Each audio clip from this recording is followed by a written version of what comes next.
El Consejo Nacional de Televisión y Pingüino Televisión presentan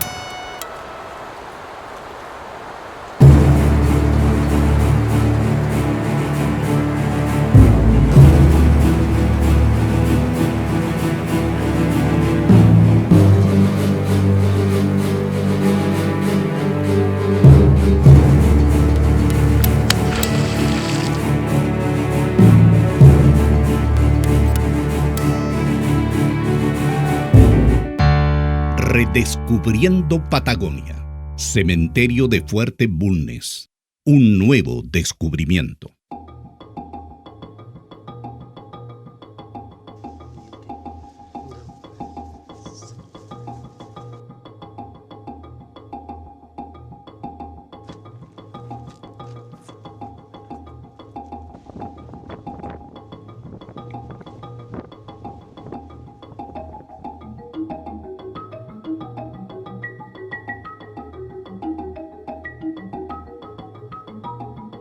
Finalmente pasamos por aquí y en una de esas franjas la máquina detecta algo y ese era un mero algo, ¿no?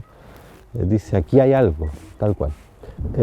Y ahí entra Pedro Cárdenas, que viene con su gran olfato de gran excavador y dice aquí detecta una zona como de un huaqueo previo entre los matorrales y hace un sondeo, un par de sondeos, y encuentra un trozo de madera con un clavo de bronce, que fue nuestro primer indicio de que había algo ya más parecido al cementerio.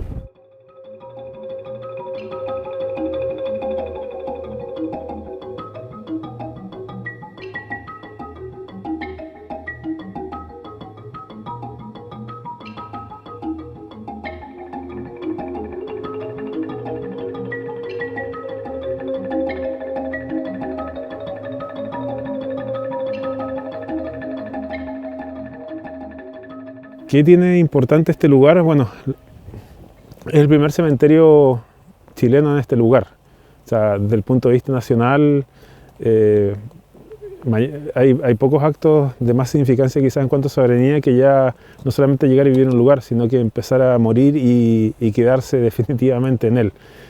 Además de que nos cuentan, nos pueden dar mucho más detalles de cómo era la vida en esa época. Hay referencias muy gruesas, muy generales de cómo era la vida, y gracias a esto los especialistas nos van a poder decir más o menos la dieta, la composición, la historia de los cuerpos, la historia que tienen esos cuerpos contando en cuanto a hábitos, a alimentación, a oficios quizás incluso, y dando nuevas luces sobre cómo era la vida en esa época y cómo era la vida en el fuerte acá, en el fuerte. Reeditamos con Mateo Martínez el diario de guerra del Fuerte Bulnes, que era un diario manuscrito sobre las cartas o la bitácora del fuerte, era muy interesante, y se cuenta en algún momento que un soldado que hacía guardia ve y registra que uno de los penados, porque habían penados aquí, ¿no?, confinados, es sorprendido tratando de robar las botas de un muerto. Por lo tanto, el cementerio debía estar cerca del torreón que está aquí en el fuerte. Hasta el cementerio no podía estar a una distancia en que no pudiera definir que están robando de las botas a un muerto, ¿no?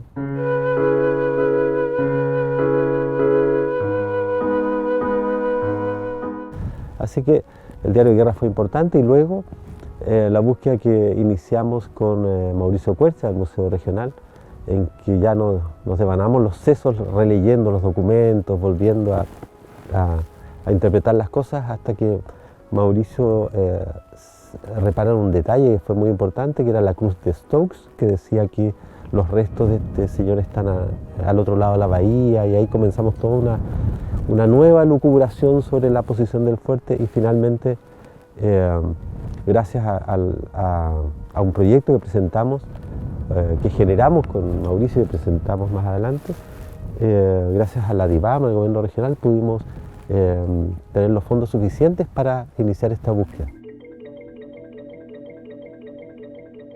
Pringle Stokes era comandante de la Beagle, un un comandante de una nave hidrográfica. Tenía a cargo mucha gente, navegó en los peores mares del mundo. O sea, era un hombre muy valeroso, un tipo valiente, ¿no? Que se atrevía con el Cabo de Hornos, se atrevía con los canales, con los willywows, con los temporales. Lo hizo durante 2 años. Después le encomendaron seguir a cargo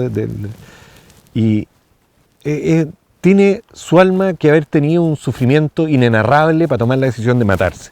Matarse aquí, un poco más allá en el mar, en la Beagle, se raja un tiro en el cráneo, ¿no es cierto? Agoniza durante algunos días. Y los marinos de la Beagle, consternados, lo entierran. Y en el diario de la Beagle dice: y fue erigida una lápida en su memoria. Y lo que vemos hoy día es una cruz, entonces no es una lápida. ¿Cómo se supone que los protestantes no tienen cruces, o sus cruces no son del tipo de estas que hay de las cruces católicas? Y es probable que el traslado haya sido efectuado por alguien católico que trasladó un cementerio protestante a este lugar, ¿no? Incluso los marineros que pasaban a posteriori y como que arreglaban la tumba de Stoke, hablan de una lápida, ¿ya? Y de repente aparece la cruz misteriosa.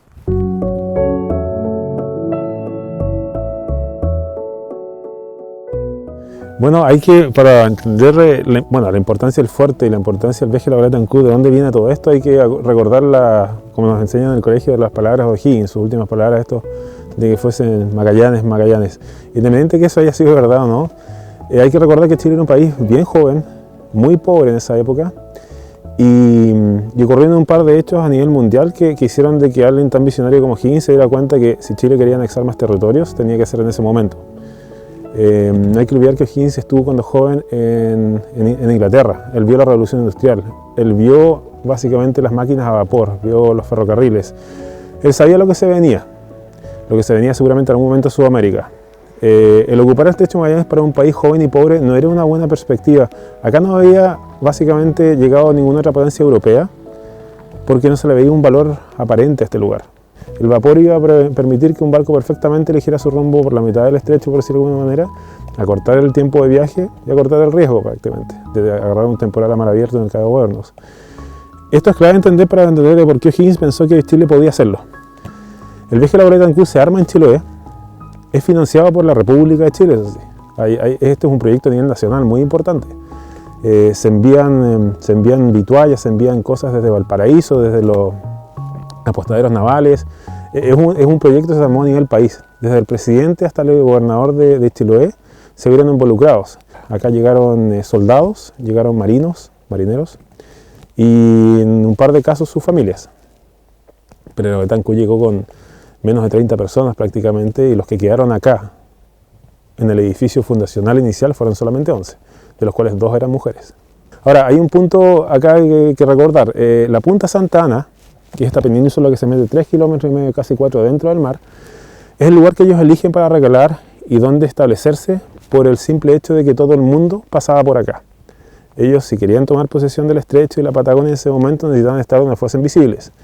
Y este lugar, desde Pedro Sarmiento Gamboa en el siglo XVI en adelante, era conocido por tener agua cerca, leña, madera, era algo que no tenías disponible en la costa del Atlántico. Entonces ellos se vienen directamente para acá, a la Punta Santa Ana. Llegan a lo que es la bahía, hoy en día la bahía de San Juan. En esa época que se creía era la bahía de Puerto de Hambre, que eso es algo que está corregido hoy en día. Y lo más probable es que hayan desembarcado en lo que es Observatorio, una pequeña caleta que tenemos acá a unos 500 metros, 600 metros del fuerte. Y de ahí subieron a algún lugar alto. Si te fijas, este es uno de los lugares más altos del final de esta punta, y la gran gracia que tiene es que básicamente puedes ver a muchos kilómetros hacia el norte, hacia el sur, y es acá donde empiezan a construir esa construcción de 2 pisos. Esa no es la original, pero esa da una idea de cuál fue la primera construcción del fuerte. El fuerte fue originalmente solamente esa casa.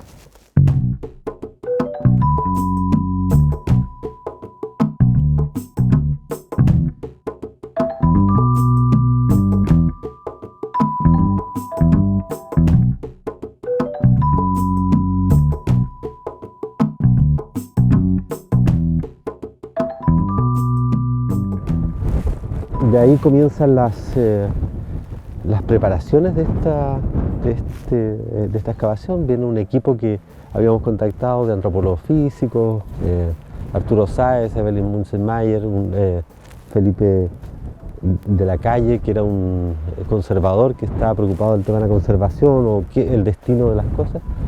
Y nosotros teníamos un permiso del Consejo de Monumentos Nacionales que solo nos autorizaba para desenterrar o quitar la tierra de estos cuerpos y dejarlos in situ.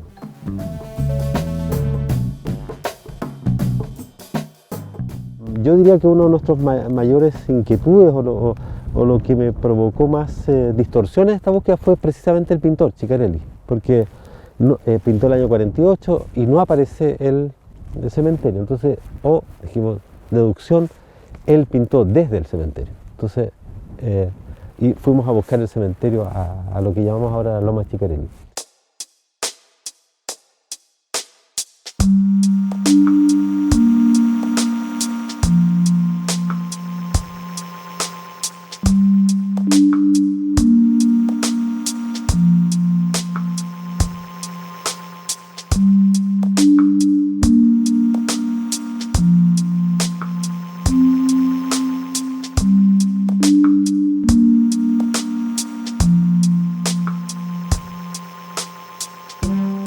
Hay que pensar que estamos hablando del siglo XIX y era muy precario todo. Construir no fue comenzar de inmediato, había que bajar todos los víveres, las vituallas, los materiales.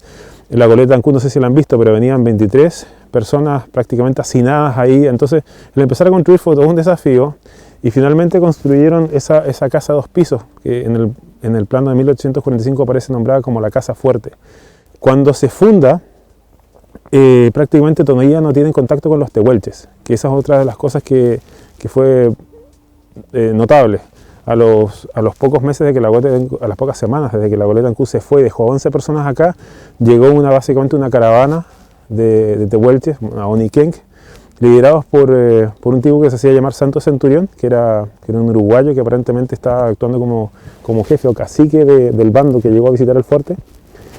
Y en la crónica de los gobernadores que escribían estas correspondencias al gobierno central contaban cómo los tehuelches empezaron a ayudarles a seguir construyendo el fuerte. El otro caso de la Juana Yancalahuen, que era muy significativo también porque era la primera persona fallecida en el fuerte, que había sido el primer femicidio además porque fue muerta por su pareja, ¿no?, de un golpe en la cabeza.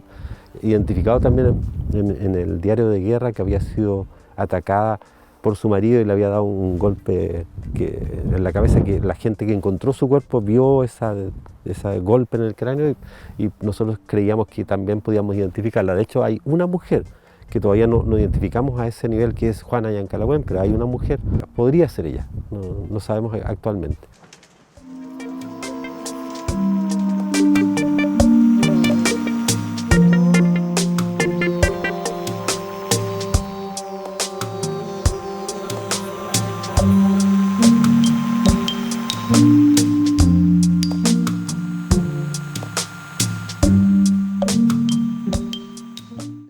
Ahora, el fuerte en los primeros años fue bien precario porque tuvieron inviernos súper crudos, la verdad, no estaban bien preparados.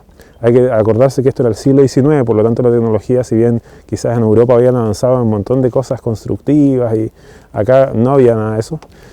Entonces, el fuerte de a poco se volvió un lugar bastante miserable para habitar.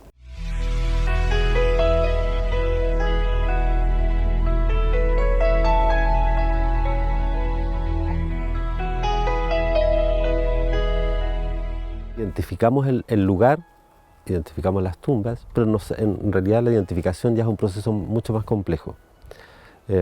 Pasaba por una cuestión genética, o sea, tomar muestras para la identificación probablemente tal, y contamos con solo ese tiempo para hacer una identificación lo más completa posible.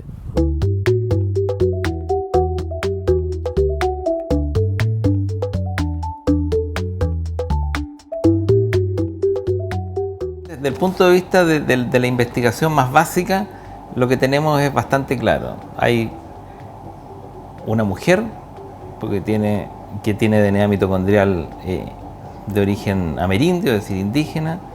Hay 11 hombres, y de esos 11 hombres, con excepción de uno de ellos, todos tienen linajes mitocondriales indígenas también.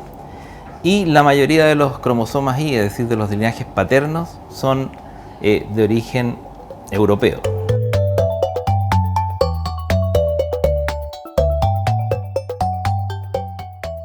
Nosotros pudimos identificar claramente a uno de ellos, que era Tomás Barragán, por el hecho de contar el diario Guerra del Fuerte, que había sido atacado por los nativos en la isla Carlos III, había sido atacado porque él estaba buscando el lenguaraz. Entonces trató de raptar en el fondo a un niño y la familia lo defendió, y al defenderlo le entierran un arpón en la espalda. Y además en el diario Guerra del Fuerte Bulnes dicen claramente que le penetró en la escápula, o sea, que le penetró en la escápula derecha, bla, bla. En el momento de las excavaciones, el individuo 11, si mal no recuerdo, tenía una herida clara en la, no sé si recuerda, era que tenía un hoyo de penetración, la persona había tratado de sanarse de esa herida porque el hueso se había medio recuperado, y sin embargo había muerto por una infección generalizada. Y es tal cual, claro. Eso se veía en el hueso y incluso en la cavidad torácica, había huellas de esta infección. Y los antropólogos físicos, Arturo Sáez, Susana Morano, ellos identificaron claramente dijeron, este es Barragán, ¿no?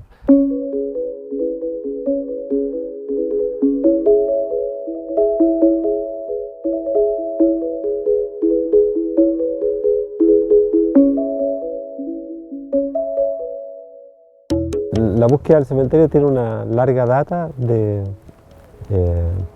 desde la época de 1868, 70, partió esta búsqueda el Paul Gauguin, nada menos que el famoso pintor francés, dado que su padre había fallecido en extrañas circunstancias en esta bahía.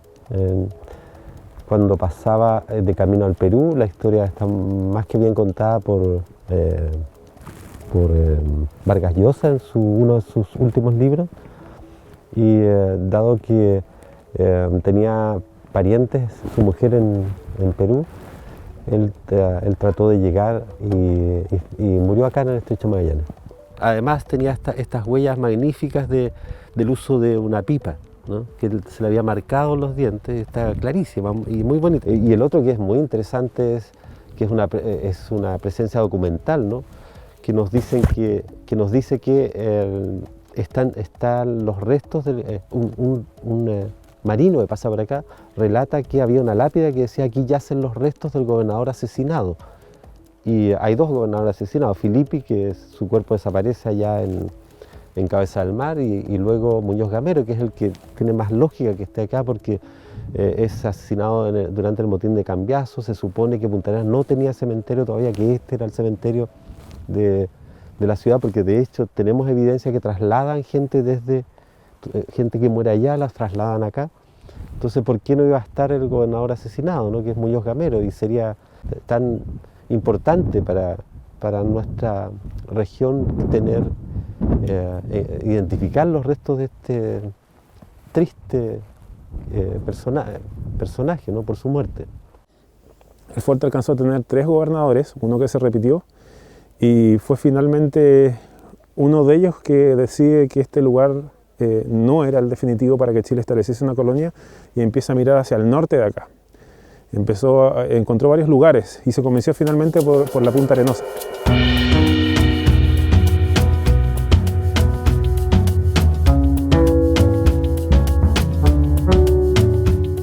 El Cañas Montalva en la década del 20, en un lugar más o menos aproximado de encontró 2 cañones semienterrados, y así asumió, y otra gente asumió también, de que lo más probable es que haya estado el Fuerte Bulnes. Y fue a él aparentemente el que se le ocurrió, y terminó convenciendo a más gente de por qué no reconstruirlo. Quedaban 20 años, 15 años en esa época para poder celebrar 100 años de la toma de posesión del Estrecho, de presencia de Chile acá.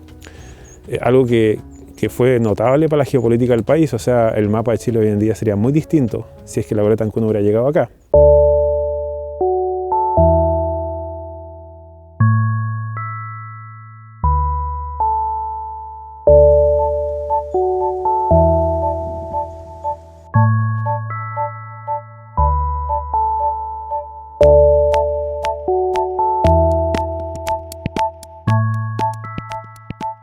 La pregunta quizás más importante es ¿qué tiene el fuerte, qué tiene el cementerio que enseñarnos? ¿Qué tiene que contarnos de una época y qué moraleja, qué enseñanza nos deja para el presente y para el futuro? El fuerte Bulnes es súper importante para entender la geografía, el mapa del sur de la Patagonia sobre todo, porque es a través de la aparición de este lugar que aparece también una ciudad que se llama Punta Arenas, que termina desarrollando una economía que define hasta por dónde pasan los caminos hoy en día. Una cosa es haberlo encontrado, pero falta una segunda patita. Acá se encontraron, tengo entendido, 12 cuerpos y creen los especialistas que se les acabó el tiempo para seguir investigando, que pueden encontrar una buena cantidad más. Ellos calculan quizás entre 20 y 30 cuerpos en total en el cementerio. No están seguros, pero a partir de este año ya vamos a poder no solamente conocer el Fuerte Bulnes, sino que además dónde quedaron los habitantes permanentes de este lugar.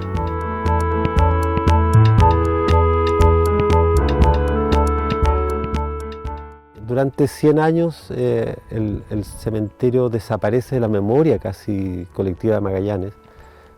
Magallanes, como lo conocemos hoy en día, se debe un poco a estas personas, a estas pocas personas que llegaron y no sabíamos nada de ellos. O sea, sabíamos que habían muerto aquí, pero dónde estaban, quiénes eran, los podremos identificar.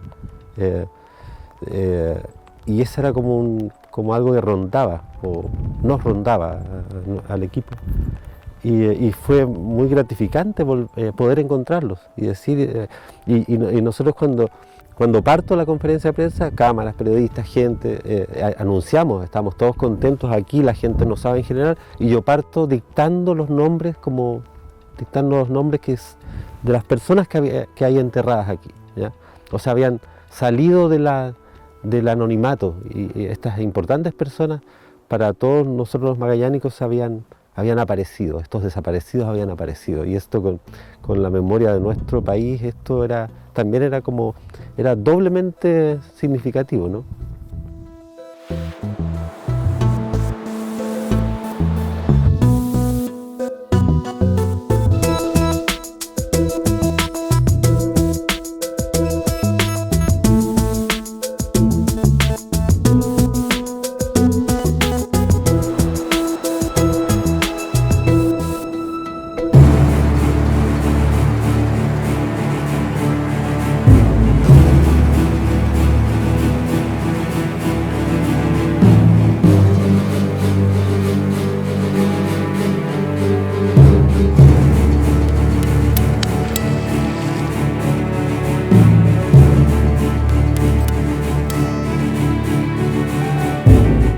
Redescubriendo Patagonia.